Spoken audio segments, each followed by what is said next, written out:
Ain't no mountain high, ain't no valley low, ain't no river wide enough, baby. Welcome, folks. This is the second edition of Coaster's Corner. I'm here with my personal friend, special guest, Le Grand Fromage, the Big Cheese. Give a quick hello to everyone, Big Cheese. Hey everyone, how's it going? So, today we're just going to give you some news updates, trade alerts that have happened in the past week, and go over some funky situations that have already happened in this week of the NFL. First, let's talk about the ever-so-growing topic of Ezekiel Elliott being permitted to play this week. Cheese, do you think this is going to be a Tom Brady situation and it holds out, or is he done from weeks 2 to what will it be, 8? It's not looking good to me so far. Everything I've heard about the appeal and everything just doesn't point to it getting reduced that much. So good that he's playing week 1, but I wouldn't cross my fingers for week 2 to 8.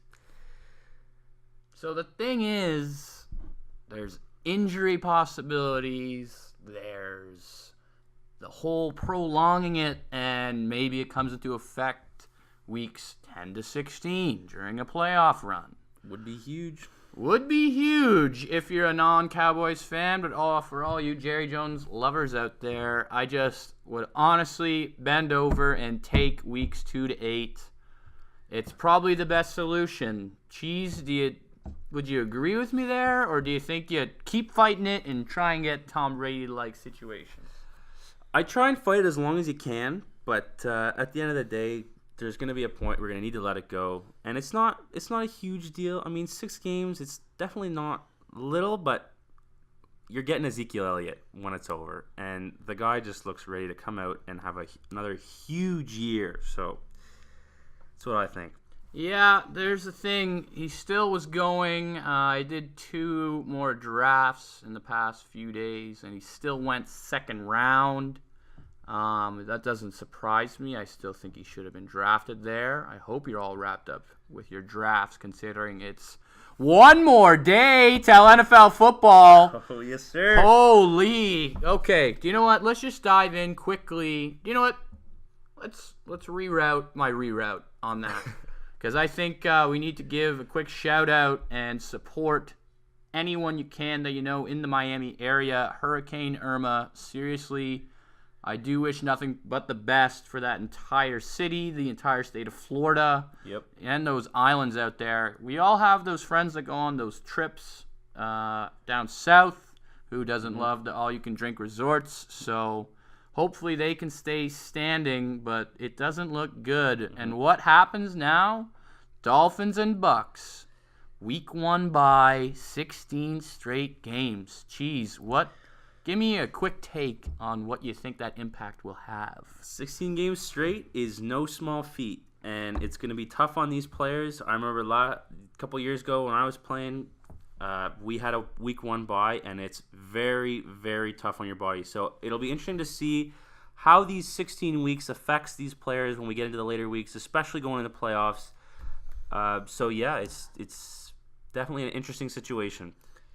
The thing is, I think both of these teams are going to be battling for a playoff spot, and Absolutely. the thing is, I just don't know if going into the playoffs after 16 games sounds like a recipe for success. I believe it was a defensive tackle, Baker, on the Bucks. He was not pleased with this outcome. And how can you be as a player?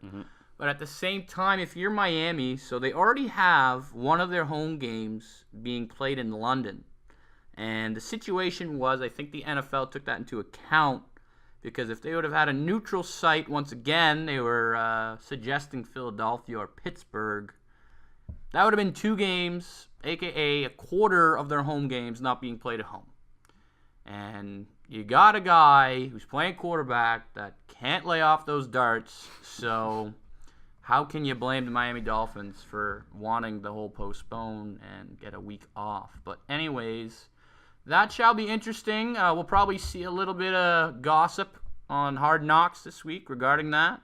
Highly recommend watching the show, by the way. It is interesting. Jameis is, as advertised, just a character.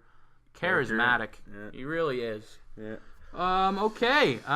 We will not be able to talk about this on our next little podcast if we get one in before Sunday. It'll be close. I'm out of town this weekend. So let's talk about Thursday night. Wow. Game 1. Game 1 is coming. One night away. Before we dive into the game, what do you think of the pickup of Philip Dorsett to that offense? Do you think that affects Hogan, Mitchell, even Brandon Cooks? Yeah, absolutely. I think Dorsett is a very valuable asset because he's going to be able to come in and play on the outside and stretch the field and go deep because he is wicked fast. And this allows them to play with 3 receivers and bring Hogan into the slot more, which is where you want Hogan because he looked money from the slot last year. So if you have Hogan, I think his value definitely goes up. But on the other side, it will be limiting reps for Amendola too. So I think it's a good pickup by them. They didn't have to give up too much, just Jacoby Brissett. But yeah, I think it's a good move, and it should have an effect on their receiving core. Definitely think Cook's stock, if anything, if I would say it's affected, did go down. Just because he is that big play receiver. Similar to Philip Dorsett. Let's not forget this guy was a first-round draft pick. Yep. Probably a bit of a reach on a first-round draft pick, but still had great potential. Just injuries kind of plagued his ability to play in Indianapolis. But definitely an interesting pickup. Let's dive into the game now. There's 2 sides of this story. First time we have a rookie running back coming into New England. Does he have pass protection down?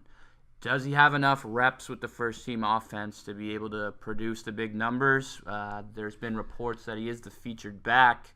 And Charcandrick West will probably add, 7 to 10 touches during that game. I wouldn't be surprised if it's in that range. What do you see out of Kareem Hunt on his first under the lights game against the defending Super Bowl champs? Originally, I didn't quite buy into the Kareem Hunt hype, but the more I see of him, the more I like him. And people say he was a 3rd-round pick, so what's going on with that? But I do want to remind you that Jamal Charles was also a 3rd-round pick playing under Andy Reid, and we all know how good he could be in his prime. So he has the ability, the talent to be a three-down back for them, and so I'm really excited actually to see what he can do against the defending Super Bowl champs. Yeah, they do have a great O-line to help him out for sure. Signing that Cleveland release, Irving, wow. Just add to the stash, why don't you, Kansas City? So I definitely think he's in the right offense to grow as a player. Andy Reid likes to feed the ball to his running backs. Absolutely. We've seen that from his days with Westbrook, McCoy, Charles. He's pretty lucky when you think about it, Andy Reid. He's often... Oh, before I go any farther, Andy Reid discussion. Did anyone see MJD rate the coaching? So they're doing a little analysis, if you will, at who's better at rushing, who's better at passing defense, rushing defense, and coaching. So that was their 5 little grades as to who had an advantage in each game. And MJD goes up and he says the coaching advantage, Kansas City, New England, is Kansas City. Tell me he's out to lunch. He is very much out to lunch, and I am not a big Patriots fan, never have been, but... I hate the Pats. Also same, but you just can't talk anything against the money man, Bill Belichick, and he is phenomenal. He knows exactly what he's doing, proves it time after time, and so I don't understand. Although Andy Reid, great coach, don't get me wrong, but he's not even in the same realm as Bill Belichick. So I don't know what he's saying by giving the edge to KC there. I would completely agree, and that is why I agree with the fact that the Pats spread is pretty accurate. It's about sitting at 8.5 on most websites. And the thing we have to remember about New England is their ability week in, week out is studying the other team's biggest playmaker and shutting him down. for that week 1, I think that player will not be Travis Kelce. It won't be Kareem Hunt. So who's left? The only other good offensive weapon on that team, Tyreek Hill. This is a quick hot take about Tyreek Hill. I do not think he will eclipse 40 yards in total yardage tomorrow. Mm-hmm. I agree. New England, big pickup this offseason was Stephon Gilmore, who is an absolute shutdown corner. And I think that the Patriots secondary is absolutely going to shut Tyreek right down. And I couldn't agree more with you. I think a lot of people sleep on Tyreek Hill because they see him as just a returner. But he is a good receiver, don't get me wrong. But I think this New England defense has had too much time to study him. And I completely agree. Below 40 yards is a very good assessment of what he'll be able to do tomorrow. I think it will be very interesting to see what the defense of Kansas City is going to attempt to do to shut down. Attempt, good word. Yeah, attempt is definitely the word here, just because I honestly see the Patriots going minimum 14-2. Minimum, yeah. Yeah, the only reason why I think they need to lose is to prove that they're, sane and not insane. Mm-hmm. So I'm very excited to see their new receiving core because it looks a lot different than it did last year. I'm very excited to see what Brandon Cooks can do. Oh. And I've heard whispers in the wind that he has looked Randy Moss-esque. So Randy Moss-esque, ladies and gentlemen. So that's another little hot take, but excited to see what he can do.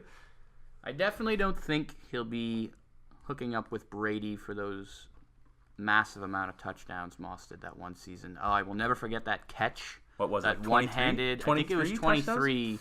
You remember that one-handed catch? It was gross. He made over Darrelle Revis. It was like over Revis Island. It was like he caught it with super glue in his right hand. It was honestly one of the nicest catches I've ever seen. As a Jets fan, that stung quite a bit. So anyway, regarding the game, definitely take the Pats. Quick fact, Super Bowl winning teams, week 1, when they come back, are 14-2 against the spread.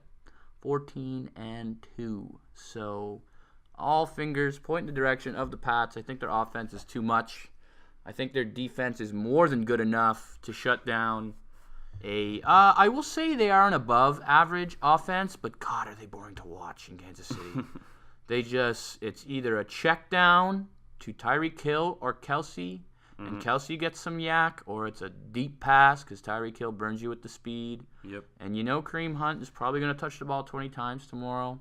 Mm-hmm. But I just think New England's game plan, like you said, this is too much time for Belichick. First thing he said after winning the Super Bowl, we got to get back to work.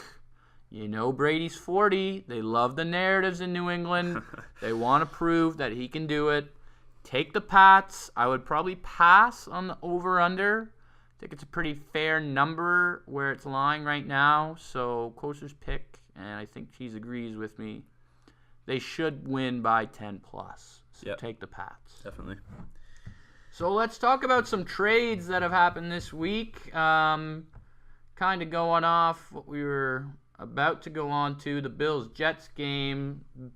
Okay, so let's get something straight here. New York Jets. I get it. You want the first pick. But Sheldon Richardson for Jermaine Kearse and a second? I get the whole value in draft picks for the NFL. I really do. I believe they swapped 7th as well, but no one really cares. Right.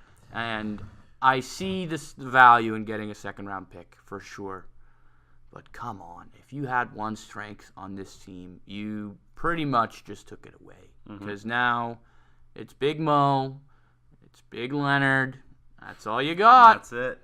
That's all you got. So Kearse, yeah, he's your number one receiver. Congratulations. He made one NFC Championship winning catch. You know what? I don't even mind Jermaine Kearse, but Sheldon Richardson is a valuable pass rusher that is now on a team. Oof. Where do you see Seahawks D this year? Are they now the number one, no questions? I think They very well could be. Like, this is a scary addition. If you think anything other than the fact that the Seahawks 110% won this trade, you're crazy. Curse was buried under 3 or 4 receivers. Although he's definitely good, he's not going to be getting much time in Seattle. And adding Sheldon Richardson to this already elite defense is scary to me. And I think that the Seahawks look very good this year. A healthy Russell Wilson, this defense looks elite, I would say.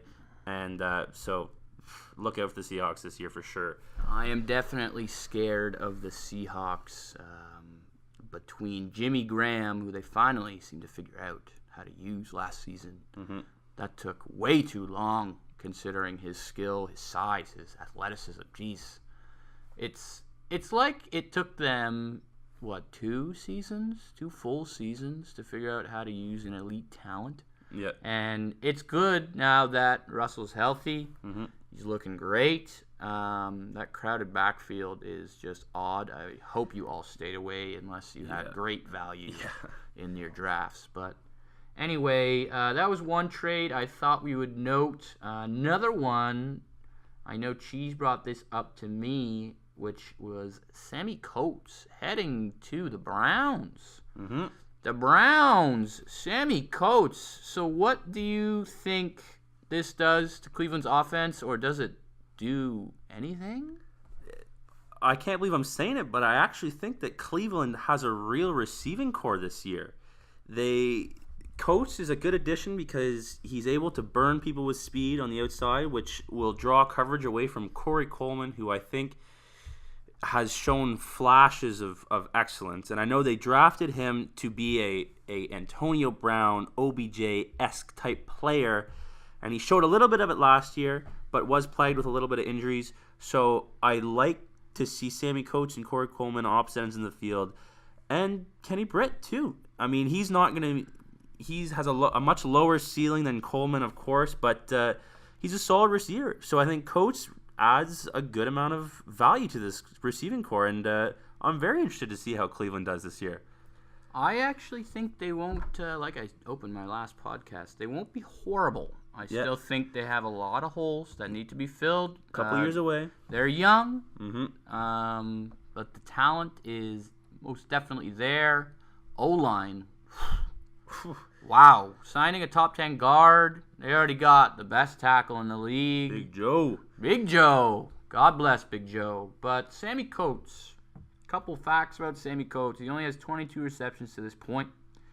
His yards per catch average is about 20.3. So that establishes his whole big play ability. Mm-hmm. He was only able to manage 2 touchdowns, but that was on 20 catches last year. Only 50 targets in 14 games. But he was definitely underused in Pittsburgh. So I think this might make more of an impact than people are giving it credit for. Cleveland trending up. Mm-hmm. Trending up. DeShone Kizer has the arm to get that ball downfield to these big play receivers. So thank God they finally got rid of big old Brock there. I really like DeShone Kizer. I've watched him a lot in college, so I'm very excited. This Cleveland team actually looks like they're making some progress. So it'll be interesting to see what they do. It definitely will, and I just don't know how much can they provide week to week with DeShone Kizer back there. It's going to be interesting to see how that rookie does. We all heard the murmurs in preseason, he looks like Dak, and that he could have a very high ceiling, and I definitely see that.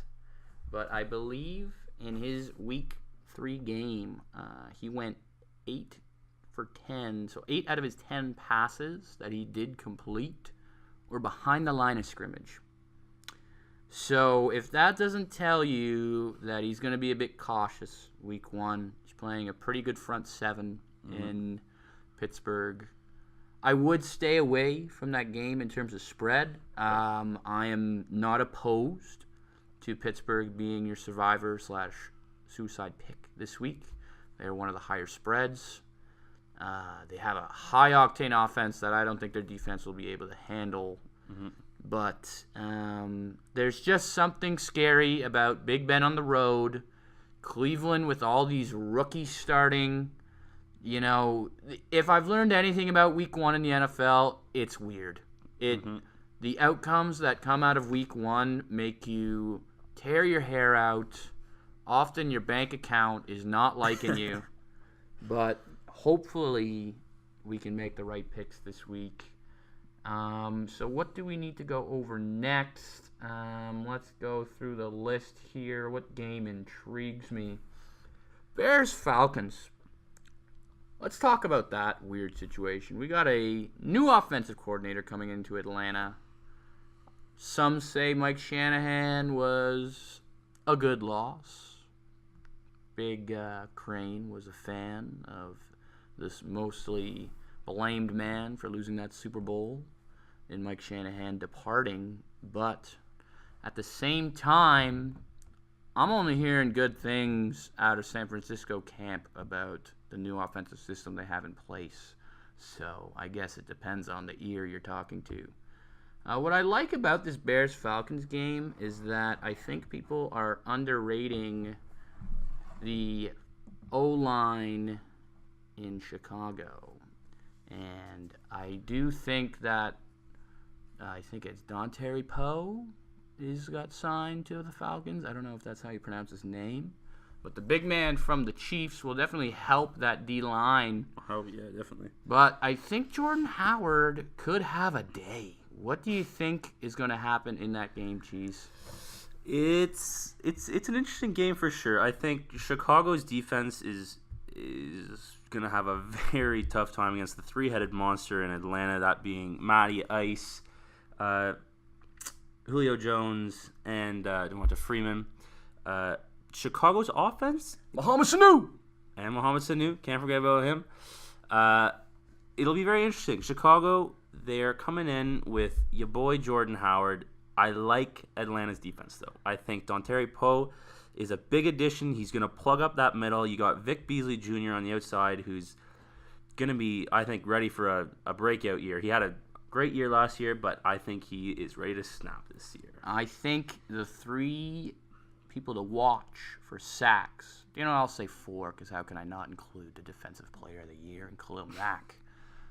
Khalil Mack, J.J. Watt, duh. Vic Beasley, very good. And the man to watch that a lot of people are bringing up, and it's for good reason, because he didn't play the full season last year, Mr. Contract holdout himself, Joey Bosa.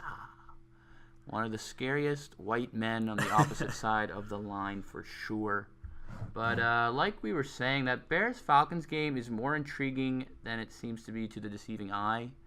I heard earlier that 89% of the public are all over that Falcons at about -7. I would not say that is the pick quite yet. I want to see what is going on with that offensive coordinator change. Coming off a loss in the Super Bowl, teams don't bode too well. Typically, I heard it was 2-17 against the spread after a Super Bowl loss. They're going into Chicago. Chicago's finally healthy. I think that's one thing people are overlooking a lot. We haven't seen a healthy Chicago Bears team, I don't think, in 2 years.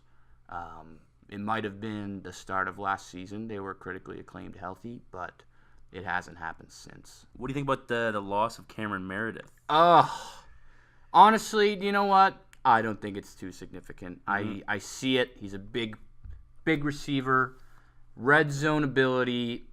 But hey, you drafted a guy, 7th overall. He's been injured his entire career. It's time to give him a shot. So Kevin White, number 1 guy there, definitely on the outside. Yep, for sure. What I think we need to look out for if you're in drafts is Kendall Wright. I think he will be a PPR machine for the time being. He'll be in the slot. He's got experience with the offensive coordinator.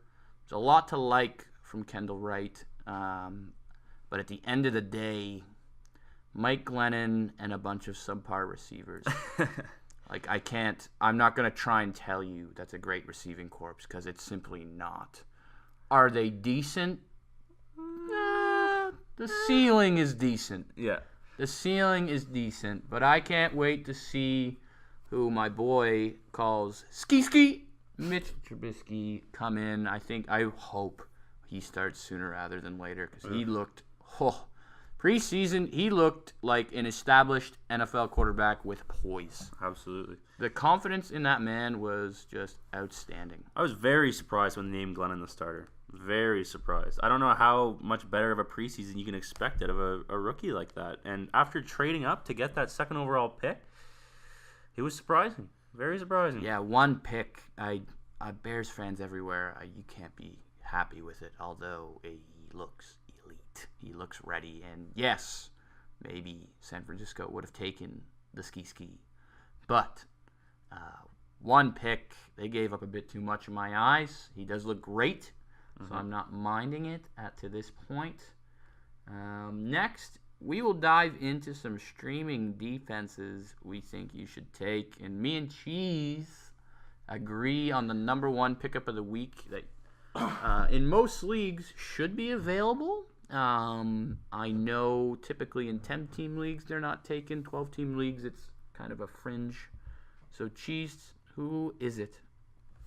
This week, well, as you guys know, Andrew Luck is no longer Andrew Pup. He has been removed off the physically unable to perform list, but he is not going to be playing week 1 and perhaps even week 2.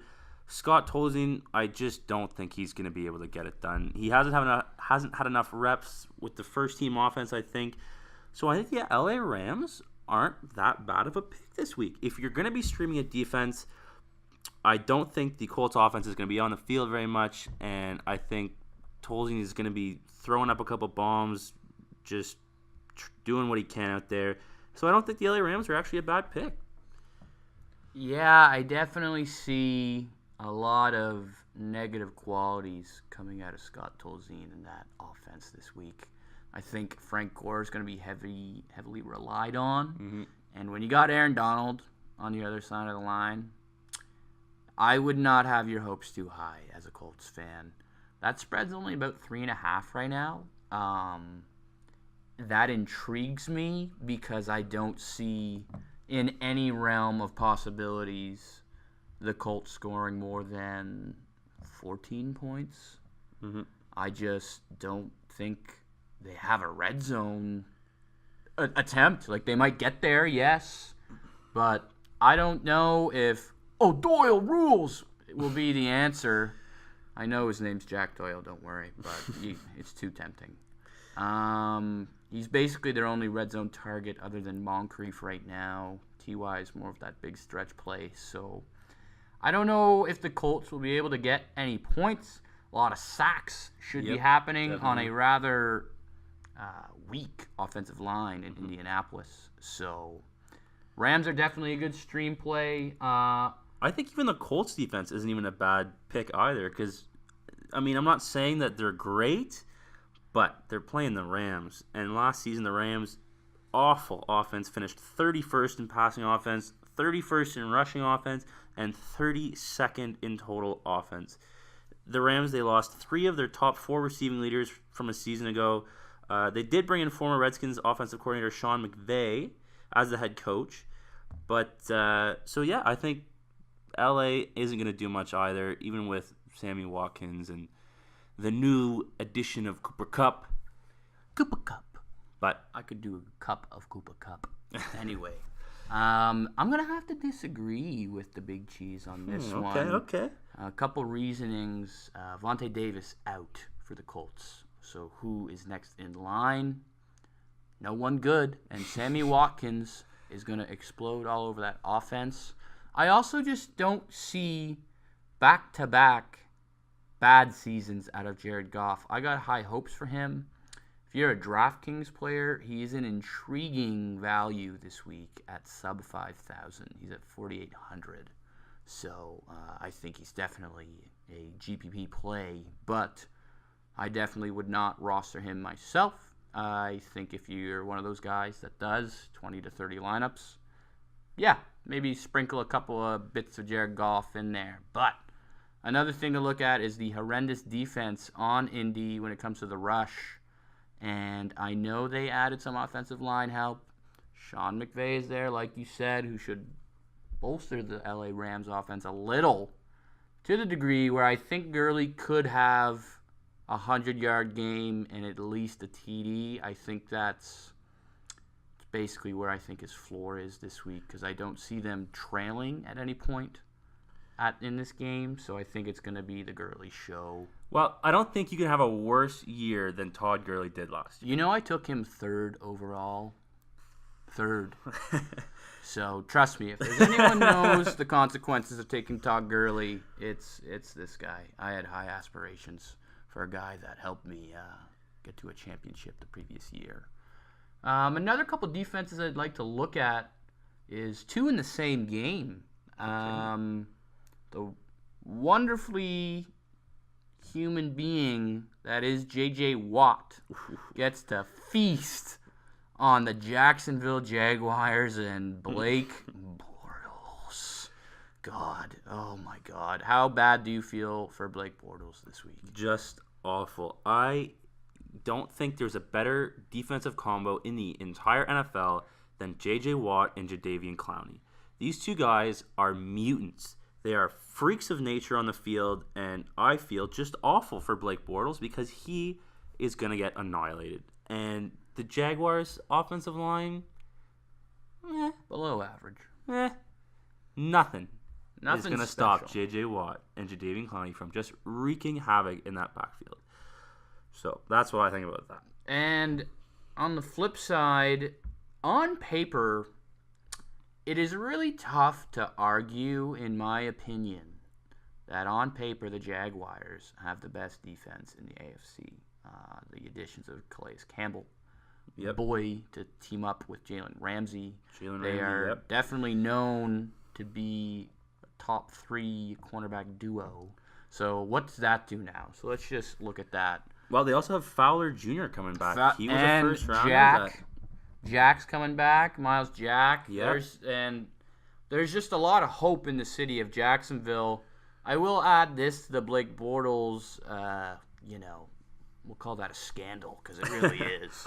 A lot of players are saying in practice he looks much better than what he did in those preseason weeks. Well, he had an awful preseason. I was about to say, if he didn't look better, I don't know why he'd be starting. So absolutely. But back to the streaming defense, I think Houston, most of your leagues, they will be taken. However, I guess if you're playing DraftKings this week, I definitely consider them. The Jaguars, most likely taken as well. They were usually taken in between the 8th to 10th range in most of the drafts I was doing. But if you can grab them, I don't see them being a bad play. The reasons being, the cornerback duo I mentioned should be able to shut down DeAndre Hopkins, who I think is the really only threat to, dare I say it, Tom Savage to throw to. God, he is the farthest thing from Savage, I would say. I cannot wait for Deshaun. Yeah. Huge loss in Will Fuller. Yeah. Huge loss. That's a tough one. Yeah. So who's next in line? Possibly the most Jewish-sounding banker in targets, C.J. Fedorowicz, might be the next target guy. Fedorowicz. He's ready to do your taxes and catch touchdowns. Anyway, so you have C.J. Fedorowicz, DeAndre Hopkins, and Lamar Miller. Oh, God, my passion to hate Lamar Miller is ever so growing. Just because I know they're going to feed him the ball 25 times this week. I really do. And like we just said, all those players came back from Jacksonville. I think they need to prove themselves, especially Fowler and Jack. They need to prove that they are ready. The time off that they've had was enough for them to be ready to go this week. And Calais Campbell is like 6'7". He's a big boy. He is a big lad who will not allow Lamar Miller to gain too many yards. So I believe the over-under set at 40 or 41.5. I'm going under all day. That is definitely one of my better picks for the weeks. One I feel more confident in than a lot of other games. Just because I see this being the opposite of a shootout. I see a lot of field goals, not too many touchdowns, long possessions on each team because both are going to try and run the ball. So it's going to come down to one big play. I don't know who it's going to be for, so I'd stay away on the pick side. But I definitely think both are a viable pick for a defense this week. Well, speaking of running the ball, Leonard Fournette. Oh. What do you got to say about Leonard Fournette? I went on and said Christian McCaffrey is going to be the best rookie running back this year. I will stand by that. And I will have to give Leonard Fournette a 2A, 2B with Dalvin Cook because I both think they'll have the opportunities. But his college highlight tape is insane. This guy looks like a beast that was he was in the wrong league at LSU. He really was. Looked NFL ready for that season before the injury, the season after the injury. I have high aspirations. I think he will get 300-plus touches. He's in the right offense for volume and to look like an elite running back. I just don't know how much he can succeed. It's going to depend so much on Blake Bortles. Mm-hmm. If Blake Bortles can figure out how to pass the ball to Allen Robinson again, Leonard Fournette could be a top 6 running back. If he doesn't figure it out and it's the Leonard Fournette show in Jacksonville, I don't think the offensive line is able to sustain him being as good as we want. And I'd probably rank him as a low-end RB2, maybe RB3 after that. Cheese, what's your take on big Leonard? I've been a huge Leonard fan. Watched him last 2 years in LSU. You know, what's not to love? And I think it was after his first preseason game, they did an interview with him, and they said, how was the transition? And he was quoted on saying, it was really easy. And that blew me away. It was a really easy transition from going from college to the most elite football league on the planet. And that kind of had some red flags going off in my head, getting me a little fired up. You're right. He's going to be the workhorse in Jacksonville. Like, I don't think he's going to be a 3-down back right away. I think they're still going to get TJ Yeldon probably playing third downs just to start off, but you can definitely expect to see a lot of touches. And as you said, if teams are able to stack the box against Jacksonville, he's a mutant for sure, but it's just tough playing against teams that just stack the box against you and just come blitzing down your throat every single time. So it's all going to depend on Blake Bortles. Blake Bortles. It's literally Bueller Bortles. So he's an interesting character this year. But I would like to mention, because I don't have any ownership of Leonard Fournette, I was unable to grab him when I wanted to. I would love to see Chris Ivory come in at the 1-yard line and just steal that touchdown. Oh, that would get me fired up if I was playing a Leonard Fournette owner. But I think, like you said, not quite yet on the 3-down back. I think he still will get great volume this week. Won't look as good as we're hoping. Mm-hmm. Do not have Leonard Fournette, top 3 pick in your mind. He's not going to be another Zeke, that's for sure. Much different situations. So just keep an eye on him. And he's going to have to take some time to warm up, get used to his offense. And, I guess go from there, and we'll see how he does. So let's move on to an interesting game this week. A lot of news came out pertaining to this game today, and that was my Jets going to Buffalo. Oh, Bills Mafia, let me tell you, okay, for all those listeners out there that have not looked up any videos or have experienced Bills Mafia, it is a party. A full-on gathering of legends ready to go, ready to fire at 9 a.m., and if you're remotely sober going into that game, that will change very, very quickly. I'm going to be going to my first Bills game, October 22nd against the Bucks, so I don't think I've ever been more excited. It's like Christmas for me. So it's going to be a great game. You got Jameis. By then, you got Dougie coming back. Dougie! And then O.J. Howard could be being used more. Deshaun Jackson could have a 50-yard catch. Deshaun Jackson and Mike Evans, They scare me. It's a very scary duo. But back to this Jets-Bills game. So the news that came in today, Tyrod, good to go. Past concussion protocol. That would have been a big scare if you were Buffalo. Yeah. Like, who's Peterman? Does Peterman not sound like the AV kid from elementary school? He does. You know, like, all the cables won't fit. Peterman, can you come plug him in? So, I'm glad he's not starting. And Jordan Matthews, check him in. He's good. My Zay Jones love for DraftKings definitely decreased when I heard that. Mm-hmm. I still think, though, let's not get our panties in a quite big of a tangle just because Zay Jones has been getting the first-team reps since day one. Jordan Matthews got traded, came in, injured, and really hasn't been practicing all that much with the team. So Zay Jones still could be that number one receiver this week.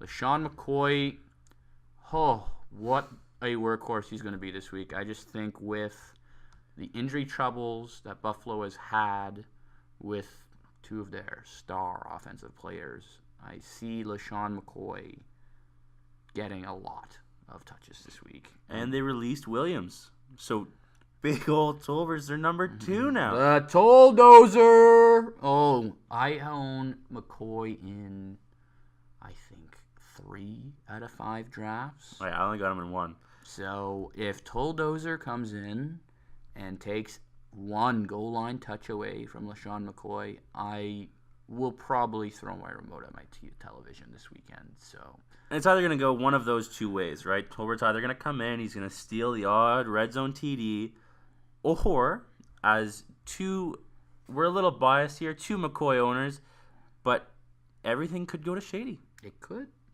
Everything. Everything. The forecast for Shady McCoy looks great. He looks like a great investment. Yep. So I'm not too worried. The Jets, you're a basket case of an offense right now. Who's their number one? I think it got listed as Jermaine Kearse and Robbie Anderson. They picked up Curly, too. Curly, that's a good pickup. He's great. not a bad receiver. Don't get me wrong, great locker room presence. He knows the playbook. He's been there before. Honestly, an overlooked slot receiver, Curly. Yep, definitely. I would not say he's bad by any means. I would not say he's good by any means. But I would definitely rank him average to above average. So I don't think that was any negatives. Mm-hmm. But I seriously cannot see any value on a Jets offensive player. I think people are overrating Bilal Powell.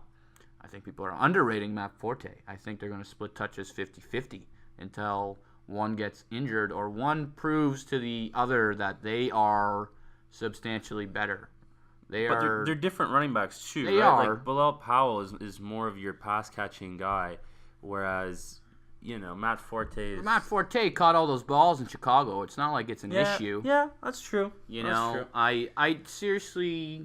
There's definitely no clear number one yet. Yeah. I completely agree. They're going to be splitting a lot of catches, and I'd stay away from them if you can. I would honestly stay away from the game as a whole, but again, this is another suicide/survivor pick written all over it. I don't see Buffalo losing in any realm of possibilities. No. I do see this game possibly being close. Both have strengths, if any, in the defense. And coming against two, we have one just lackluster offense, who I think will rank 32nd, no questions asked, in New York, versus an injury-riddled / now recovered, but still didn't practice as much as they'd like in Buffalo. So I see this game going under the total, and I would stay away from the spread. I don't think I could pick this Buffalo Bills team by 10. That's a large number for a division game. It's week 1, I get it. Bills Mafia is going to be hungry, but I will stay away. Could you pick up either or for a streaming defense? Yeah, I wouldn't mind it. I would stay away from the Jets, but if you could pick the Bills, I don't see the Jets scoring 14 to 17 points, somewhere in that range, as a ceiling. So Bills could be another good streaming option. that's basically all I have for this game. Cheese, do you want to add anything, or do you think we touched on all the points? No, I think we got it. Yeah, so let's move on to this. You know, it's another interesting game this week that I think is going to be pretty close. Another divisional matchup is the Bengals at home to the Ravens. I had to bring it up to Cheese. He loves those Ravens. Yeah. So, what do you see in that crystal ball of yours, Cheese? Lay it on me. Good news. Big Joe Flacco's back. I think people are kind of underrating that offense. I think that Joe Flacco has proven over and over again to produce fantasy-relevant receivers. I think they were maybe not number one, but they were top 3 last year in passing attempts, or their passing ratio to running the ball. But that also could be because they don't really have that good of a running back, which should be interesting this year with the acquisition of Danny Woodhead. But I think Jeremy Maclin could have a big year. He is a type of guy that can make those big plays. Flacco's got the arm to get it to him. But, on the other side, you got A.J. Green. You got a 4.2 John Ross, who is crazy fast, should be... I do not think he will be ready. Right. Oh, that's right. He's due to that injury. Right. But when he comes back, I completely agree. That will be a dynamic duo, better than Justin Bieber and Ludacris, arguably. Hot take. Very big hot take right there. So it should be interesting. I do like what you said. They definitely have A.J. Green. I do like your Ravens cornerbacks. You got Jimmy Smith healthy. Definitely a big fan of him. I don't see any cornerback defending A.J. Green well, but if there's someone that could at least attempt to do it, Jimmy Smith is definitely a good guy for that. I had a couple of big pickups in the offseason for that secondary. Brandon Carr from the Cowboys, too. He's adds a lot of value to that secondary. And Jefferson. I think the Ravens have some pretty solid safeties in Eric Weddle's beard, and Jefferson. So, again, they're a good combo, but are they enough for A.J. Green? We'll have to see. Yeah, but it doesn't look good. You know, it's weird. Your Ravens always go under the radar on their skill. Like you said, their secondary is stacked, and it really doesn't matter who they have as a front seven. They always manage to have a good pass rush. It's just drilled in that Harbaugh gene to have a good pass rush, whether it be him or the man at Michigan. So I think that will definitely be a good game. Stay away on the picks. It's like the Houston and Jacksonville game. I think it could go either way. And when I don't know what to do, I always like to take the home team. But until Joe Mixon is featured more, I cannot have any faith in that offense. What week will Joe Mixon be the featured back? That's a tough one, and I'm a little biased. I did pick Joe Mixon. I think he's going to have a huge year. I think he is up there in top talented rookie running backs coming out of this draft, and I think the sooner they can get him in, the better. And I think he has both the skill and just toughness of Bernard and Hill. Like, he's got both of their skills all combined in one. So I think the sooner that Cincinnati hands over the keys to the backfield to Joe Mixon, the better off they're going to be. But what week? That's the tough question. So I guess we'll have to, it's interesting. I'm looking forward to see how their offense looks in this week one. And, hopefully the sooner they can get him in, the better. I definitely think everyone should remember about week one is do not overreact to anything you see in week one. Anything. It's the 1 week where we have absolutely no information, no data to look back on for that exact year. Because all we know is off-season reports and last year's stats. But everyone knows you throw those stats out as soon as the new season starts. So do not go too crazy if you do see Joe Mixon getting the ball 3 times is what I'm getting at. I definitely think Marvin Lewis is a bit cuckoo, I'll politely say, and has this mentality of, oh, he's not ready yet, and, Jeremy Hill knows the system. Like, I'm aware, we all know the off-field issues that caused Joe Mixon to drop in the draft, because they were saying he was arguably the most talented one. Yep, I did over hear that. Fournette, over Cook, over everyone. So the talent is there. So let's just hope maybe he figures out that system soon. And I don't know, maybe Hill steps on a rock and tears his MCL or something. A little something. Yeah, I think people of Cincinnati should consider that rock appearing on the field soon. Yeah. I watched their preseason game against Washington, and there was one play where it was essentially a one-on-one between Joe Mixon and Josh Norman, and Joe Mixon made Josh Norman look stupid. He juked him out of his cleats and sliced through that, and that got me going, I'll tell you very much. So I'm very excited to see Joe Mixon this year. Yeah, Joe Mixon, definitely a talent we're all feasting and waiting. It is like the gravy is at, the dining room table, and you're sitting in the opposite room waiting for the gravy. You can see it, but you just can't taste it quite yet. You can see it, you can smell it, but you can't touch it, like a lot of women in this world. Anyway, let's move on. On that Josh Norman note, I want to go over quick, what do you see in Eagles-Washington? Because if you want me to be frankly honest, I think the Philadelphia Eagles are the clear better team. Yep, I couldn't agree more with you. They upgraded that defense with that Jordan Matthews trade, getting Darby from the Bills. He looked good in preseason. I'm telling you, that defense is underrated. They always manage to be a great fantasy defense with their turnover ability. There's a lot to like. And Carson Wentz, I can tell you he's better than Jared Goff. I can tell you that for free. Very efficient, very solid, consistent, safe quarterback that plays into the hands of Philly when you have, I will say, a weaker running back core. Mm-hmm. But they did get LeGarrette, toss me the blunt. So that's a goal line back they were looking for, because they were constantly handing the ball off to Matthews to finish it, and he just simply was not skilled enough. So on that game, we know Norman's going to shadow Jeffrey. That is a fact. That is what Washington does when they play an elite receiver. So do they have enough on offense, Philadelphia, to keep up with Kirk Cousins and that passing show they have in Washington? I think they definitely do. I like the look of Philly's offense this year. I think Carson Wentz is going to have a huge year. I think the only reason we didn't really...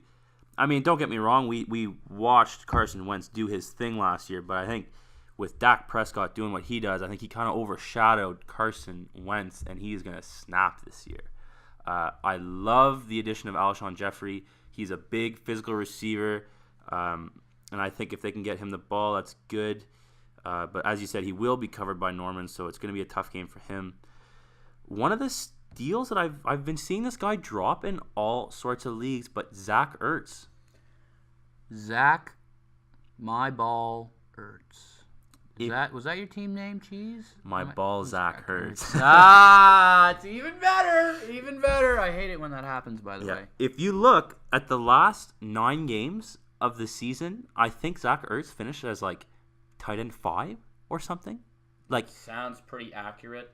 He did look great towards the end of that season. So I think that's going to be the matchup to watch, because we know Norman's going to be on Jeffrey. The running back game is it's kind of a question mark. Blunt has not looked good. He's looked heavy, slow, and Eddie Lacy-like. Yeah, they've been trying to run him outside, which it's just not going to happen when you weigh as much as Blunt. So I think if they can get him just going inside zones, running right up the middle, doing what he does best, I think Philly could look good. And I think they could definitely keep up with that high-flying passing attack in Washington. Yeah, I will say, due to the lack of running in Washington, I think it'll be tough for Washington to win the game, considering Philly is quite packed in the defense. Their secondary looks good. Their pass rush looks great as always. I definitely think with this spread being, I think 1.5, 2 in favor of Philly. It originally came out in July as a favorite towards Washington, where I believe that was a money play. But now that Philly's favorite, I'll probably still take Philly this week, but I wouldn't consider them as great as they were previously. And to go on Cheese's point, Zach Ertz is a must-play in DraftKings. Must play. He's a steal. I think he's priced at $3,500, and the guy's going to get 8 to 12 targets. At I least. guarantee that happens. So, must play. He will return value, no questions. So now to close out the show, we're going to each give you 2 hot takes for this week. I did give you one earlier, but you know what? I'll give you 2 bonus ones because I like you. Anyway, Cheese, I'll put it on you. First hot take. Lay it on me. I don't know if this hot take is really all that hot just because of the Cold take. It's like a lukewarm take. Lukewarm. But I think this year, David Johnson, for the third time in NFL history, gets 400 touches and goes 1,000 and 1,000. He came out coming out of last year, beginning of the offseason, said, I will get 1,000 yards rushing and 1,000 yards receiving this next year. I will do it. And it was very scary week 15 when he went down, but they interviewed one of his, I think it was a D tackle, and they said the guy is a mutant. He comes back from injuries. He is able to do what we saw him do last year with the volume, and he is just able to produce. So I think this year, 400 touches, 1,000 rushing, 1,000 receiving. I can't disagree with any of those points, Cheese. I like DJ a lot. He looks like the weapon to use in that Arizona offense. Many are saying playoff ready Arizona offense. So you never know. I do think it'll be close on those numbers. To get 1,000 yards receiving as a back is just a tough measure to get. So could be. I definitely see a 2,000 yard season in David Johnson. But now for my hot take for this year. Okay. We're not going to have 1. We're not going to have 2. We're going to have 3 quarterbacks pass for 5,000 yards. I think Tom Brady is number 1. No questions asked. Like I said earlier, New England narratives. He's 40. He's too old. He can't do it again. Have you seen this guy? He is a freak. Just looking at what he did last year while missing the first 4 games. And, not to mention, have you heard of this guy named Rob Gronkowski? Yeah, he's back. He's done playing on Barstool Sports, and he's ready to go. So, Tom Brady, number 1. Number 2, I think this guy is also aging, but I think the running back that they added is going to help his passing game, and that's Drew Brees. I think Michael Thomas is poised for a big season. Michael Thomas looked great as a rookie. Without Brandon Cooks, he should get more volume. Ted Ginn, a low-key asset, and Brandon Cooks-like replacement. Mm-hmm. So, especially with Snead out for the first 3 games. Yeah, right? Definitely check him out on DraftKings if you can grab him for sure. So I see good things out of Drew Brees this season. And then the final one, I'm telling you, he is not growing that mustache for no reason. He's a bad man. Aaron Rodgers. The Cowboy. 5,000 yards plus. Why do I say that? They technically don't have a running back right now that's starting. They have a receiver that is critically acclaimed playing running back. So I just see a passing game that is far too strong. All receivers are healthy. Martellus Bennett got added. Huge. And that mustache is as big of a season as he'll have this year. So there's my bold prediction. Not 1, not 2, but 3 5,000 yards passing. So now we will give you a hot take specifically to week 1. Cheese, lay it on me. Week 1, I think a pretty good hot take is between your Carolina Panthers and the San Francisco Giants. Cam Newton, I think, not just for week one. I think he has a huge year. Last year went just awful for him. Old Heisman winner. He was awful. He had, Benjamin was out. And the thing with Newton that kind of people overlook is he doesn't get free yards out of his running backs like other quarterbacks do. With Jonathan Stewart, when he gets panicked and he can't see anything downfield, he can't just throw a check down or a little pass out to his running back to get a couple of those free yards.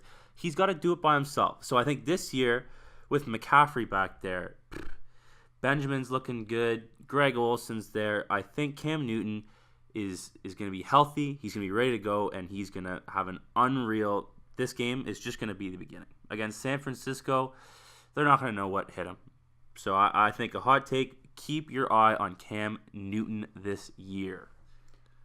This is great because we did not rehearse this hot take portion, and my hot take falls on the other side.